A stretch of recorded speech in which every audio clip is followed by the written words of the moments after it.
This episode of Capes and Lunatics is brought to you by Tweaked Audio. Get awesome headphones, go to tweakedaudio.com and use the coupon code Southgate to get 30% off, free shipping, and a lifetime warranty. Or you can get there through the link on our website, southgatemediagroup.com.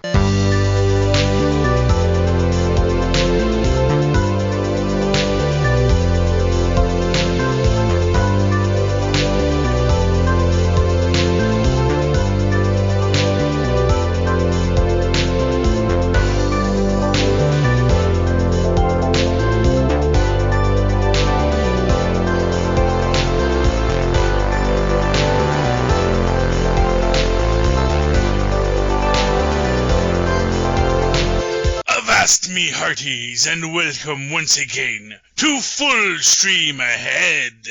I am your captain, Charlie, the Professor Esser, and with me as always is my skinny rich friend. It's Mozz. Hey Mozz, welcome back everyone to Full Stream Ahead, your one-stop shop for discussion and reviews of all things streaming.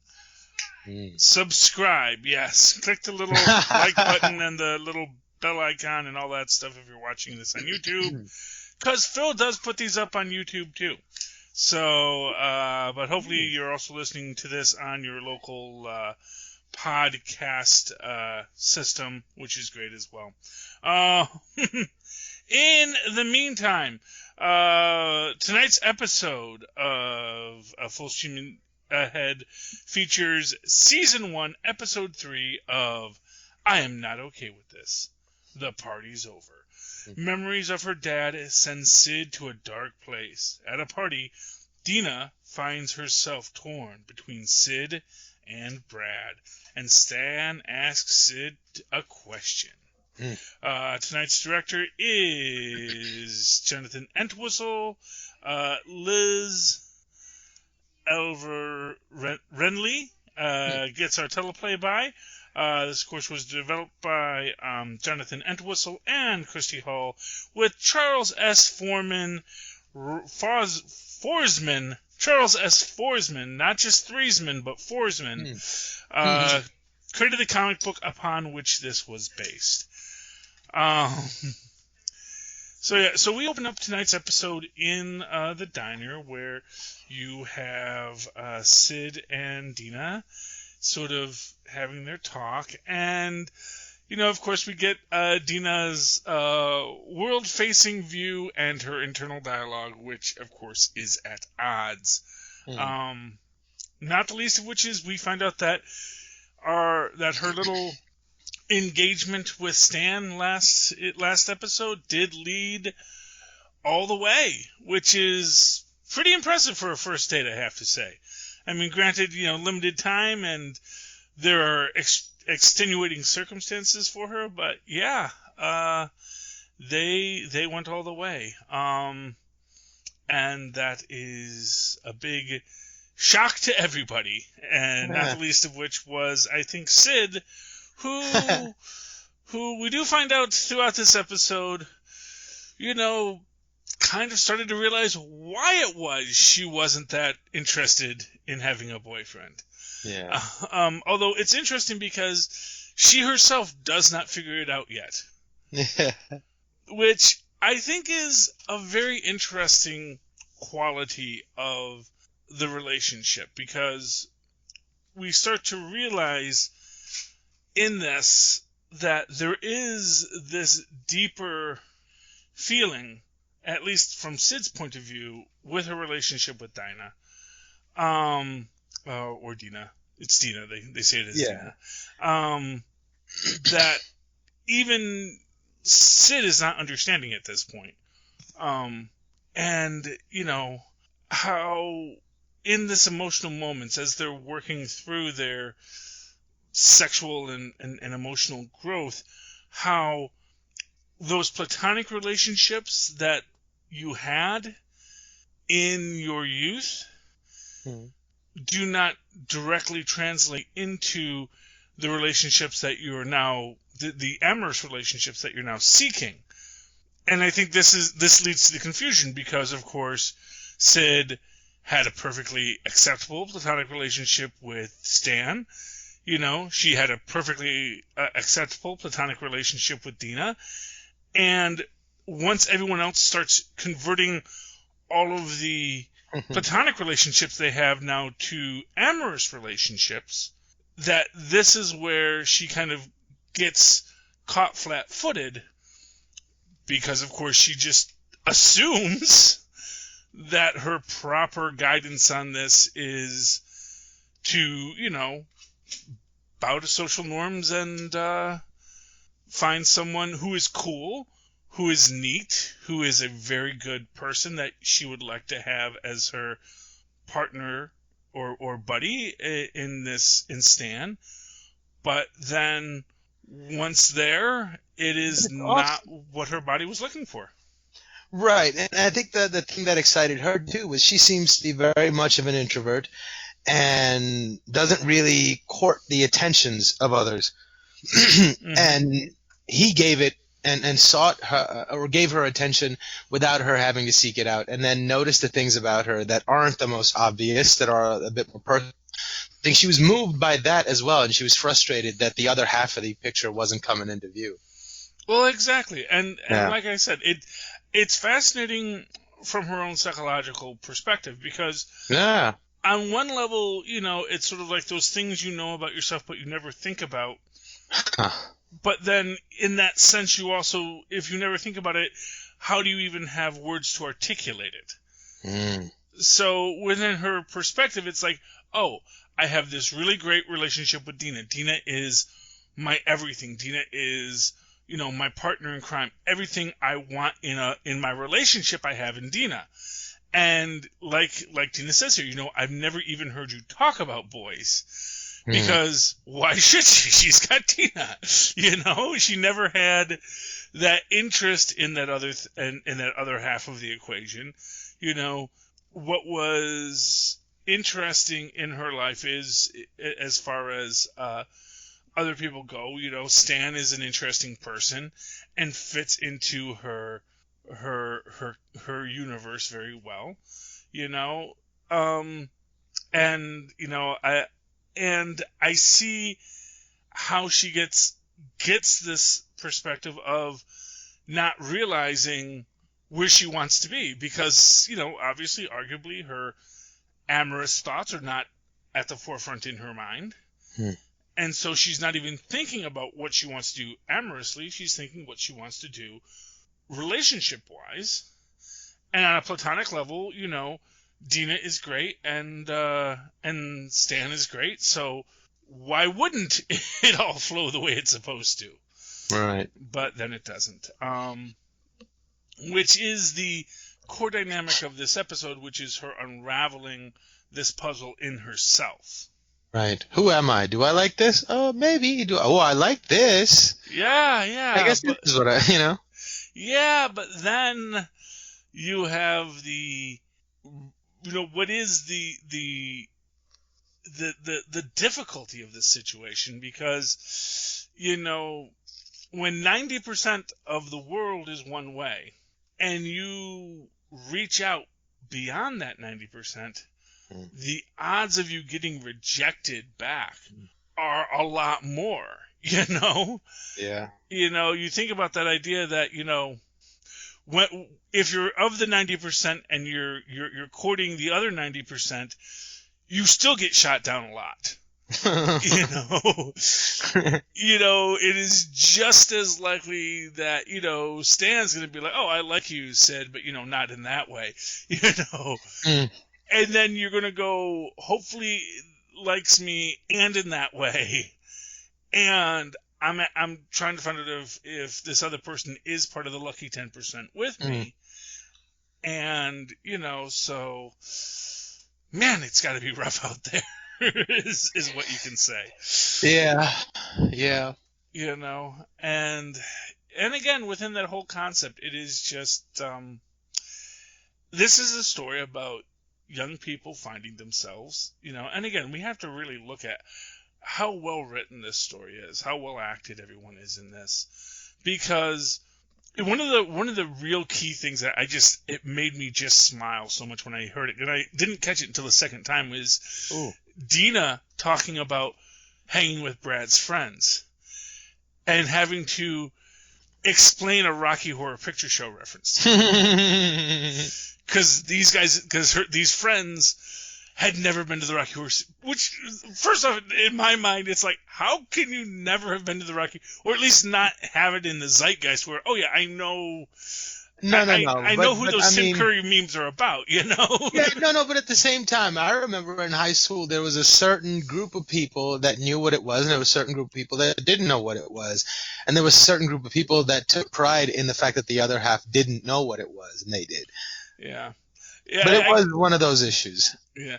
I guess for me, it's just a weird aspect of I've always assumed everything about my life was the norm for everybody. So no matter how weird or tangential things are to me, I just naturally assume that's what everybody dealt with.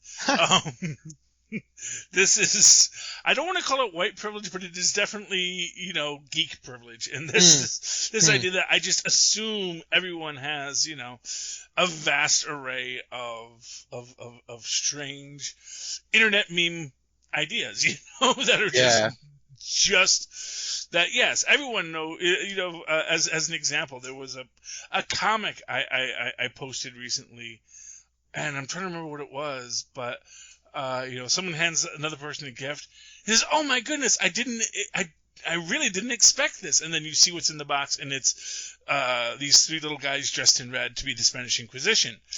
But it doesn't say it's exactly. And you laugh, and I laugh. But it struck me, man, there are so many other things that you have to know. You have to know who Monty Python is, and you have to know the Spanish Inquisition gag from the Flying Circus. If you don't get that, you're going to say, why are the little red people in the box? What is that? And it was kind of like, very crudely drawn. So it's like, are they supposed to be penises maybe? And I can see a lot of people not getting this joke because they don't have the context, Right. And at this point is where a reference, a Shako when the walls fell, and again something that, and I hope I'm remembering that quote right, because I may be missing it. That if you don't know that Next Generation episode of the person who's, I guess, he speaks only in cultural references. His entire language is based off of cultural references. That, if you don't know what that references to, then you don't know why. What he's actually trying to say. Exactly. And you don't get the reference to that episode if you don't know that episode, trying to talk about how you need to know references to understand the conversation. So. But that also highlights, again, what you might expect in that teenage world where people are, for the first time, especially, and of course this is what happens, as an example, next year, Benjamin's going to go to a completely different high school. Completely different kids from the kids he's gone to high school with for the past 12 or 8 years, It's going to be all new kids, all new things, all new experiences, whole different part of town, and that is where you start getting a lot of different cliques and different groups, and where you're going to have people starting to move between them. And where you're first going to start to see, oh, hey, there are people who don't know this thing. Whereas, so for him, all of his friends, watched Yokai Watch, because that was the show that everyone was watching in their little peer group. And now he's going to make a Yokai Watch reference, and other kids go, what do you mean? What's a Yokai Watch? And I know you remember Yokai Watch, Tristan. And all of these things, you can hope you have a nice, cultural universal language like Pokemon to fall back on.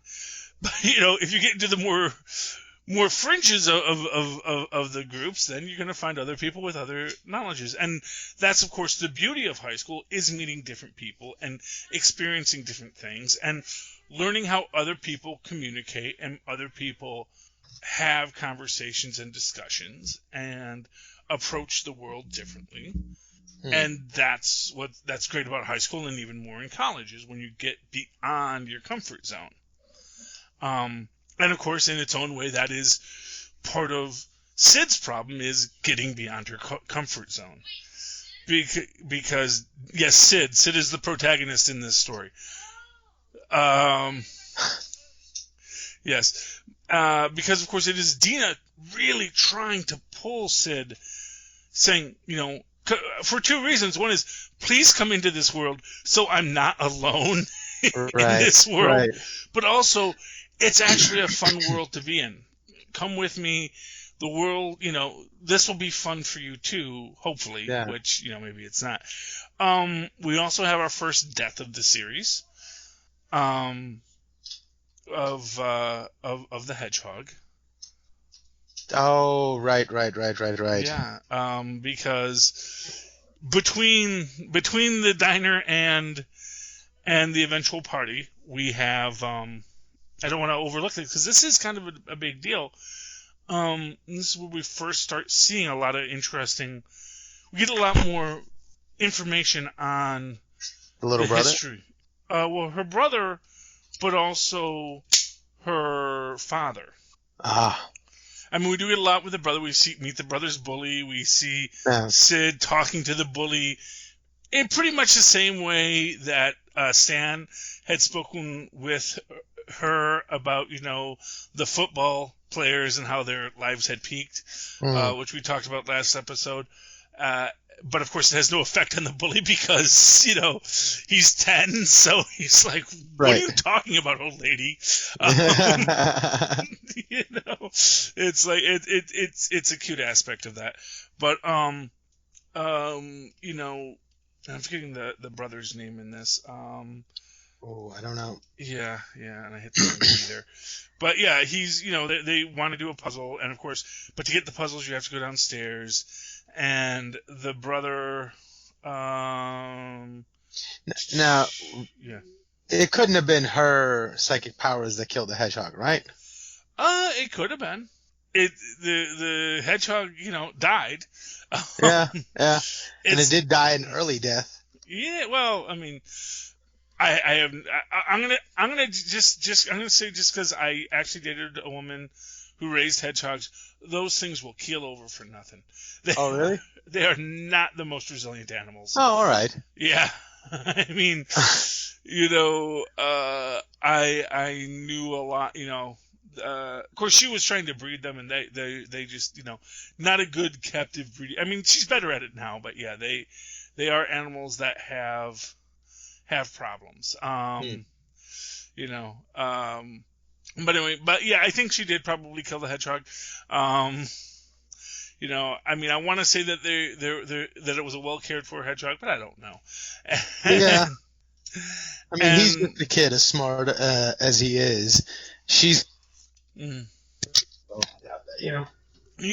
But anyway, the kid wants to do a puzzle. That was the thing that he did with his dad all the time, and in trying to figure it out, she goes downstairs to get the puzzles. When she goes downstairs to get the puzzles, she realizes that, she starts thinking about her dad, never left a note, all this kind of stuff. And, we see her going through his stuff. We see the toolbox, we see the notepad where nothing was written on. This was where he committed suicide. Finds his old flask, which comes back later. And then he, she does her little scream, and that's when the hedgehog died.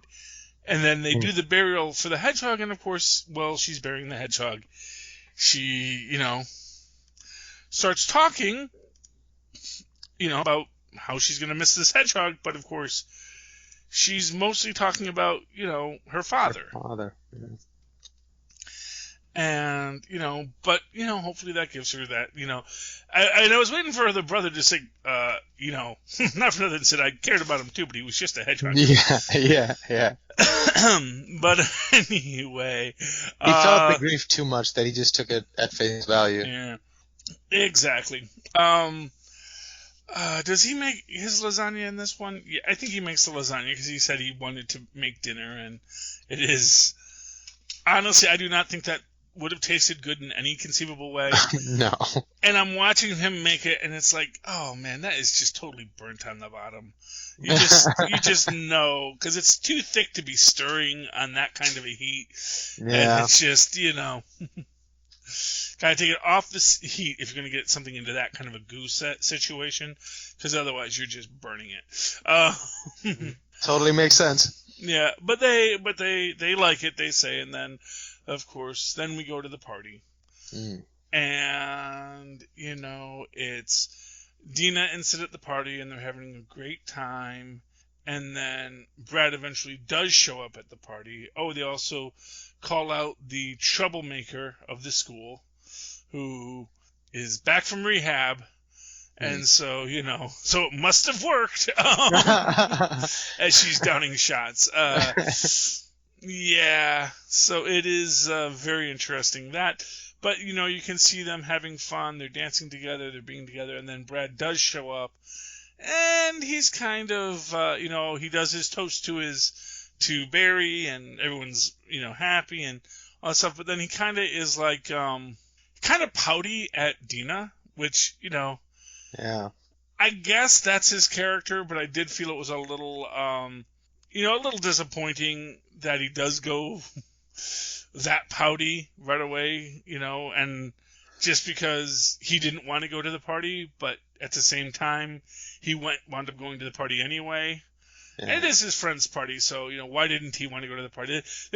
There maybe is more to that than we see, but, I guess it could also be about just, oh, you want me to go, so I don't want to go. Simple like that, maybe. Yeah. And then, maybe have the thing like, oh, you only want to hang out with me because you want to go to the parties. I want us to hang out together. Maybe that's the charitable view of it, but then you should articulate that to her. But then again, at the same time, yeah, she wants to go to parties. People like to go to parties, And it didn't seem like this was a restrictive party because not for nothing Stan shows up. Right. So they clearly were letting anyone in. It's not like, oh, it's an exclusive party, where if you didn't get invited, you can't go. She didn't get an invite unless Dina invited her, and Stan seemed pretty matter-of-fact about it. He's like, well, yeah, I'm going. So, as weird as he is, he must have some level of respect among his peers. Well, I think it's kind of one of these situations where everyone knows it's a party, and those who want to go to the party, go to the party. Those who would naturally not want to go to the party, like Sid, probably wouldn't have gone to the party. Yeah. But, and Dina is in a spot where she wants to go to parties. She's like, I like, dancing and having fun and getting drunk. It's a lot of fun. I think we can all agree to that point, at least. It is a lot of fun. And so in that sense, she comes to the party. But then once Brad comes in, does his little pouty thing, he's saying his ankles, and I guess he just sprained his ankle because it's not in a cast or anything. So he sprained his ankle's hurting him, and of course, for what it's worth, he's probably going through a lot of stuff because if he did just hurt his ankle, he probably doesn't want to dance. Yeah. Oh, she made me come to the party. She knows my ankle's messed up. Yeah, so maybe that's some of his poutiness, and it doesn't have to make sense. He's, it's like people. He's a teenager, yeah. Exactly, and he's not. He hasn't learned enough lessons to figure himself out to be a good person yet. So it's like it is what it is. We don't know what his bag of hammers is yet. Yeah. They do have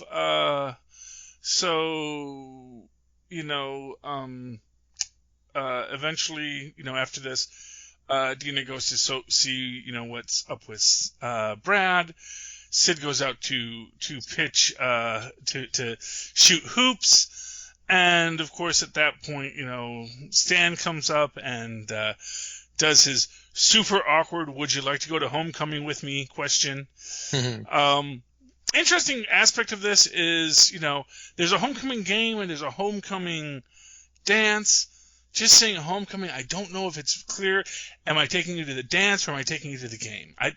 Just my thoughts on that, but obviously they knew what they were talking about, or maybe. Oh yeah, I assumed dance, Yeah, or maybe one than the other, I guess. Mm-hmm. But yeah, that is interesting because I just thought he was being persistent and asking again. Yeah. Well, no, and we see this next episode where we see everything that led up to that moment, because we get to kind of see the story again from Stan's perspective. But in it, of course, in this moment we see, she says, yeah, but then she says, I'm going to go see what's going on with Dina. She goes back and she finds Dina on the bed crying, and it's like her and Brad had a fight, and, he took back his jacket, and they're sitting there crying, and then, of course, Sid kisses Dina. And at first it seems like it's cool, but then she didn't pull away. She waited. It took her a long time to get there. Yeah, exactly. But and then what Dina says to Sid, we're just really drunk, Yeah. Which might mean there might be more of a spark there than Dina wants to admit, but at the same time, maybe she meant it as a question too. Maybe she was unsure, and she was just like, "Wait a second, is this real? We're just drunk, right?" Or it's like you never know what she means in that moment, Yeah, and and it's, as friends of mine have told me, there's nothing that getting gasted is very much a thing. So, that you sort of shoot for that loophole. But so that leads to Sid having her kind of breakdown. She starts running, trying to get away, and this leads to her almost getting run over by Stan, and though she doesn't realize it's Stan, and then she, blows up a bunch of trees. Yeah. Like massively blows them up. Like the biggest explosion we've seen to date. And we see Stan sort of standing behind her, and she basically threatens him. She's pretty scary violent right quick. Yeah, well, and it does, and I'm sure for poor Stan, he really doesn't know where to go with that. And fortunately, he doesn't have to answer it then, because that's when the episode ends. Yeah, we don't get her going to the watchtower in this, do we? No, that's the next episode. That is next episode. Okay, so we'll talk about that next episode as well. So, in the meantime, any final thoughts on tonight's episode, Mozz? No, I just I love that you get her testing the ground and testing who she really is. And the story with her and Dina was really fun this episode. Yeah, it was. It's great to see that real friendship relationship with it, and how these things can go awry, and also maybe how there is redemption or something's to come from this that will be better, hopefully. But as it sits, that's where they find themselves. Pardon me. I'm really looking forward to the next episode, which we'll talk about next week. But in the meantime, Mozz, if people would like to reach out to you and discuss all of these wonders with you, how can they do so? Or they can email me at mozzmanzor@gmail.com, or find me on Facebook under Mozz Manzor. That's MOZZ MANZOOR. And, of course, be sure to support our sponsors here on the Southgate Media Networks and Capes and Lunatics. Who's our... man, I've got our audio company. I can't think. I have Phil's voice in my head. I hear it every episode, and now I've forgotten it. But, hey, at the start of this episode... Tweaked Audio. Tweaked Audio. There we go. Tweaked Audio. Be sure to get your Tweaked Audio headphones, the only headphones you should be listening to these podcasts on. Support Hunt a Killer, and, of course, Pod Life, the book. The book we have published from the Southgate Media Empire that has the tales of men and women who have come to podcasting in various ways and are speaking from the heart about how podcasting has affected their lives and what podcasting means to them. So if you're into podcasts, this is a perfect book to read here if you're sitting at home with nothing else to do, which you may well be. Just go down to the Amazon link in the show notes, click it, go to Amazon, download Pod Life the book, or any book. I just downloaded the collected Conan sagas from by Howard at the recommendation of J.M. DeMatteis, who we interviewed on Capes and Lunatics last week. So, just to tie it all in together, you can look for that. Scroll up or scroll down, look for that interview. It's a lot of fun. We talk a lot about Conan and the new Red Sun Superman film. So all that kind of stuff. Look for that. And then once you've done all these things, write to me and tell me what you thought about it in that old-fashioned email way, the way our mothers and fathers once did. Yes, we have mothers and fathers at superconnectivityblog at gmail.com. That's superconnectivityblog, all one word, at gmail.com. And, of course, follow me on Twitter as I live tweet Agents of S.H.I.E.L.D. when it comes back soon. At Charlie Esser, that's CharlieEssescr. Look for the 2 E's in the middle. For quality. Bing! Thank you, Mozz. All right, me hearties, ye have survived another night on the wine dark seas. Please come aboard again next week as we ford on full stream ahead. Arr!